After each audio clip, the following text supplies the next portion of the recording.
Big boss Malayalam season 7 അവസാന ഘട്ടത്തിലേക്ക് കടക്കുമ്പോൾ നൂറയാണ് ഏറ്റവും കൂടുതൽ പോയിന്റുകൾ നേടി ടിക്കറ്റ് ടു ഫിനാലെ വിജയിച്ചത്. 56 പോയിൻ്റാണ് നൂറ നേടിയത്. നൂറയ്ക്ക് ആത്മവിശ്വാസം കൂട്ടുന്ന ഒരു ഘടകം കൂടിയുണ്ട്. അതാണ് ഇപ്പോൾ ഏവരും ചർച്ച ചെയ്യുന്നത്. ഇതിനു മുമ്പ് മലയാളം ബിഗ് ബോസ് ചരിത്രത്തിൽ ഒരു വനിതാ മത്സരാർത്ഥി ടിക്കറ്റ് ടു ഫിനാലെ ജയിച്ചപ്പോൾ കിരീടം ചൂടിയിരുന്നു. ബിഗ് ബോസിൻ്റെ 4ാം സീസണിൽ ദിൽഷയാണ് ടിക്കറ്റ് ടു ഫിനാലെ ഉറപ്പിച്ച് പിന്നീട് കിരീടം ചൂടി ചരിത്രം സൃഷ്ടിച്ചത്. നൂറയും ദിൽഷയും തമ്മിൽ ആകസ്മികമായ മറ്റൊരു സാമ്യം കൂടി ഇപ്പോൾ കടന്നു വന്നിരിക്കുകയാണ്.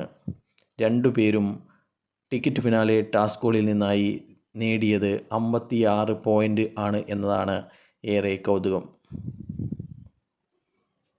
അതുകൊണ്ട് തന്നെ ചരിത്രം ആവർത്തിക്കും എന്നാണ് ഏറെ പേരും കരുതുന്നത്.